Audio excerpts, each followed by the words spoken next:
कैसे हैं आप सब। यकीनन आप सब खैरियत से होंगे। अल्लाह ताला आपको सेहत दे, ज़िंदगी दे, आपकी ज़िंदगियों में सुकून दे। मैं आज आपको बनाना सिखा रही हूँ अचारी चने। अचारी चने, इसके लिए मैंने आधा किलो चने थे, वो रात भर सोख करके रखे थे। उसको पहले अच्छे से साफ़ कर लिया, साफ़ करके उसको एक दफ़ा पानी से वॉश किया और फिर दूसरे पानी में उसको मैंने भिगो के रख दिया और रात भर ये सोख रहे। अच्छे से जब ये सोख रात भर उसको किए रखा हो, फिर इसको सुबह मैंने इसको कुकर में डाला। वैसे तो ये वैसे भी नॉर्मल भी आप बर्तन में रख के तो उसको बॉईल कर सकते हैं, क्योंकि रात को सोख किए थे तो अब जल्दी गल जाएंगे। लेकिन मुझे खाने को लेट हो गया था मेरा खाना, तो इसलिए मैंने इसको फिर कुकर में रखना मुझे पड़ा। तो इसके लिए मैंने कुकर में पानी, वो जो जिस पानी में इसको रात को सोख किया था वही पानी मैंने इसके अंदर ऐड किया, क्योंकि वो इनफ था पानी। तो पहले धोया हुआ था इसे, वही पानी ऐड किया। इसमें नमक और हल्दी मैंने ऐड कर दी थी। नमक और हल्दी ऐड करके तो इसको मैंने वेट लगा दी थी। मैक्सिमम मैंने आधा घंटा इसको वेट लगाई थी। और फिर मैंने आधा घंटा वेट लगा के मैंने चेक कर लिया। आप अगर आपके गल जाए तो ठीक है, नहीं तो फिर इसको थोड़ा सा और टाइम मांगते हैं तो और इसको आप वेट लगा सकते हैं। और इसको जो है, जब रात भर सो रहेंगे तो वैसे भी जल्दी गल जाते हैं। और कोई सोडा वगैरह मैंने ऐड नहीं किया। अक्सर लोग सोडा भी ऐड करते हैं जल्दी के लिए, उससे चने का टेस्ट वो मुझे पसंद नहीं है सोडे वाला। तो इसलिए मैं कोशिश करती हूँ कि मैंने रात को इसको भिगो के रख दूँ। तो अब मैंने इसको वेट लगा दी थी आधे घंटे की। अब मैं इसको चेक करूँगी कि ये मुकम्मल डन हो गया कि नहीं, जितना मुझे चाहिए उतने। वेट उतार दिया। और वेट के लिए भी ये भी है कि जब भी आप वेट लगाएं तो बहुत ध्यान से आप इसको उतारें। जब तक उसकी स्टीम पूरी ख़त्म ना हो जाए तब तक आप कुकर को मत खोलें, क्योंकि अक्सर ऐसे हादसा देखने में आए। मतलब हम लोग जल्दी में होते हैं, ऊपर से वेट उतार दिए और कहा भी अच्छा अभी हम जल्दी से इसे खोलते हैं। अभी थोड़ी सी स्टीम निकली होती है, पूरी स्टीम नहीं निकली होती, हम खोलते हैं तो उससे क्या होता है कि वो स्टीम हमारे फेस पे पड़ सकती है, फट जाता है कुकर। तो थोड़ा सा वेट करके तो आप देखें भाई, अगर स्टीम निकल गया है तो तब आप इसको खोलें। और देखें अब चने हमारे कितने अच्छे से गल चुके हैं, इतने सॉफ्ट हो गए हैं चने बिल्कुल। और अगर थोड़े से भी हार्ड होंगे तो इसको थोड़ा 5-7 मिनट और वेट लगानी पड़ती है, क्योंकि अक्सर तो कभी थोड़े से ज़्यादा सॉफ्ट नहीं होते, गरम होते हैं, आपको लग रहे होते हैं, लेकिन बाद में वो थोड़े ना जब मिसाले में पकते हैं तो थोड़े से हार्ड हो जाते हैं। तो इस तरह जब दाना पूरा बिल्कुल सॉफ्ट हो रहा, बल्कि आप जब चेक करें तो वो अंदर से फटा हुआ होता है, जैसे आप चना है वो पूरा बंद नहीं होता, थोड़ा सा खुला हुआ होता है, तो उसका मतलब होता है कि बहुत अच्छे से गल चुके हैं। मेरे चने अब बहुत अच्छे से गल चुके थे। तो अब मैं क्या करूँगी कि अब इससे इन चनों को मैं अलग कर लूँगी, और इसका जो पानी है उसको भी मैं वेस्ट नहीं करूँगी। पानी को अलग कर लूँगी और चनों को मैं अलग कर लूँगी। और अब मैंने ऑयल गरम किया, ऑयल में 2 मीडियम साइज़ के प्याज डाले हैं। प्याज को मैं ब्राउन करूँगी इसको। तो अब ये इसको मैंने ब्राउन करना है। और चनों का पानी को सेपरेट कर लिया और चनों को मैंने सेपरेट कर लिया, क्योंकि फिर चने जो हैं वो उसके मिसाले में ऐड होंगे तो फिर पानी ऊपर से डलेगा, क्योंकि वो पानी जो है उसका टेस्ट, सारों चनों का जो टेस्ट होता है वो उसके अंदर आ जाता है, तो बहुत अच्छा लगता है। अब ये चने मेरे अब प्याज ब्राउन हो चुके थे। अभी मैंने इसको निकाल लिया था, इसका एक्सेस ऑयल ताकि निकल जाए। अच्छे से इसको छलनी में डाल के तो इसको मैंने किया ताकि सारा ऑयल निकल जाए। और अब मैंने इसको ब्लेंडर में डालूँगी, क्योंकि बाज़ औक़ात वैसे भी आपके हो सकते हैं, हो जाते हैं चने। अक्सर लोग मतलब प्याज आपके वैसे भी आप कर सकते हो, लेकिन मैं इसको ज़रा ग्राइंड करती हूँ, ताकि मैं कहती हूँ मुझे अच्छा नहीं लगता उस मिसाले में वो इसके शोरबे में ऊपर कहीं प्याज नज़र आ रहे हो, अच्छा नहीं लगता। तो अब वो जो मैंने ब्राउन प्याज थे वो मैंने इसमें ऐड किए हैं। अभी इसमें 2 टमाटर ऐड किए हैं, और टमाटर और प्याज और थोड़ा सा दही भी ऐड करूँगी, तकरीबन 2 खाने के चम्मच इसमें दही भी ऐड करूँगी। और फिर इसको मैं ग्राइंड करके इसकी प्यूरी बना लूँगी अच्छे से। और फिर मसाले में मेरी वही यूज़ होगी, क्योंकि इसमें मसाला बड़ा अच्छा सा बन जाता है।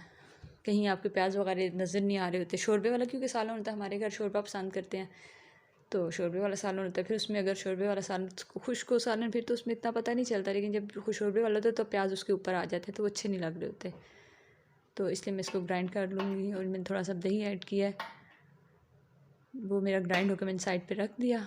अब ऑयल में मैंने अचार के मसाले डाले, जिसमें कड़ी पत्ता है, बड़ी इलायची है, लौंग है, दालचीनी है, और अचार के जो मिसाले, वो मेन जो मिसाला है वो है राई मैंने ऐड की है, कलौंजी ऐड की है और मेथी दाना ऐड किया है। तो इसे बिल्कुल अचार का टेस्ट आता है। ये है ही अचार के मिसाले, बहुत ज़बरदस्त इससे टेस्ट फ्लेवर आता है आपके सालन का। अब मैंने इसको ऑयल में डाला है। पहले से प्याज निकाली थी उसी ऑयल में मैंने। अब इनको हल्का सा मैं इनको गर्म करूँगी ताकि ये इसका कड़कड़ा लूँगी इसको, ताकि इनकी अपनी अच्छे से खूब स्मेल इसकी जब आने लग जाएगी तो तब आपने इसमें मसाला ऐड करना है। अभी आपने वेट करना है कि अच्छे से ये पक जाएँ, ये अच्छे से भुन जाएँ इसमें ऑयल में।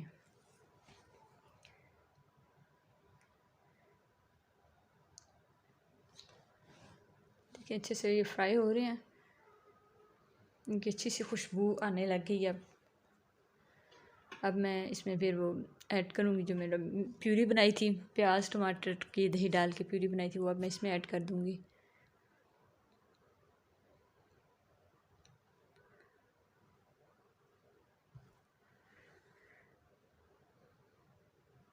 ऑयल आपने जो इसकी फ्लेम है ना, वो इसकी थोड़ी सी मीडियम कर देनी है, क्योंकि हाई फ्लेम पे आप मसाला फ़ौरन से जब डालेंगे तो वो जलने का खतरा भी, जल ना जाए फ़ौरन से। बल्कि पहले लहसुन अदरक मैंने ऐड करना है, वो मैंने ताज़ा ही पीसा है, क्योंकि लहसुन अदरक जो आप फ्रेश जो पीसोगे तो उसका और ही अपना टेस्ट होता है, अच्छा होता है। अक्सर लोग, ठीक है, हम लोग ये भी करते हैं कि हम लोग पहले से पीस वगैरह के, हम पीस के लहसुन भी अदरक भी फ्रीज़र में रख देते हैं, फ्रिज में रख दिया, क्यूब्स उसकी बना ली।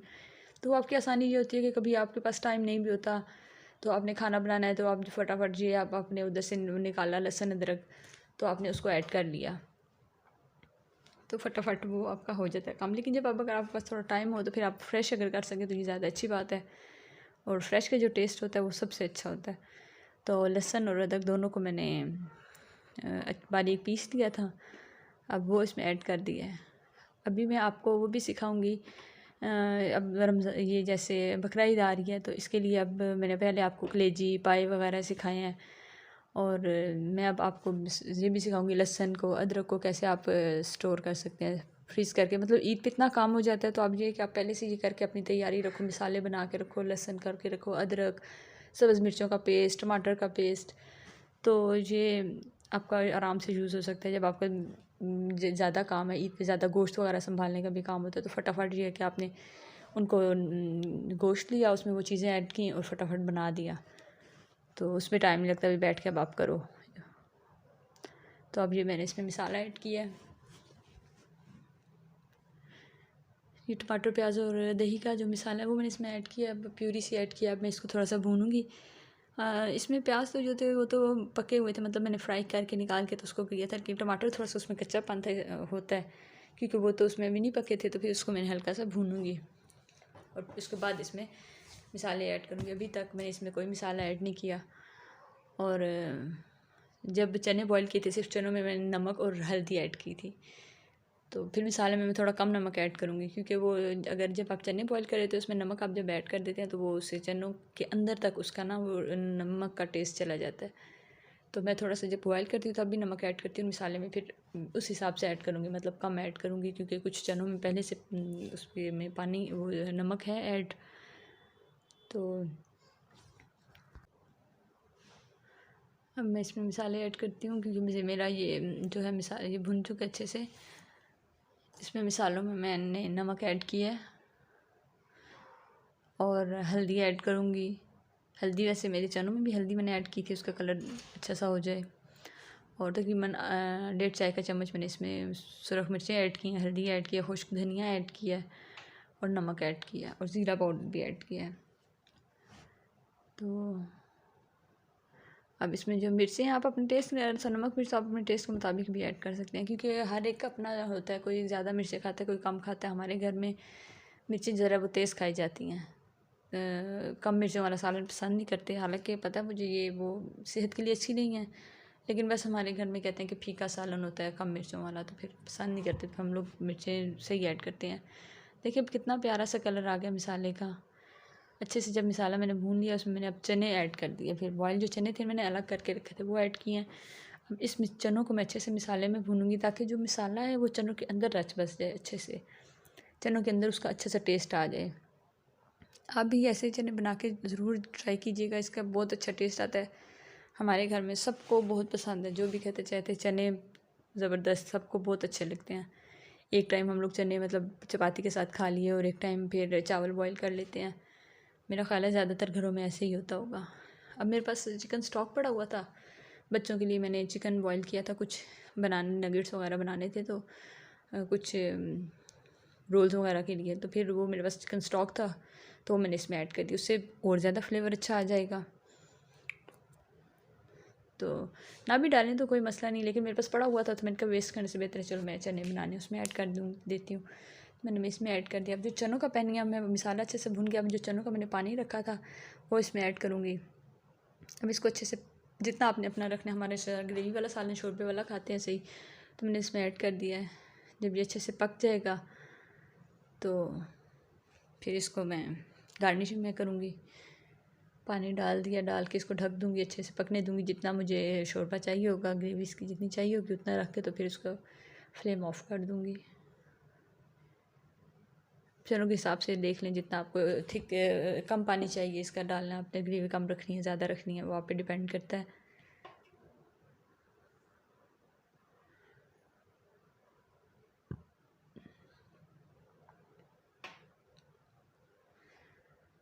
अब जी ये देखिए मेरे हो गया मेरा रेडी। अब मैंने फ्लेम ऑफ कर दिया था। अब मेरा ऑयल भी ऊपर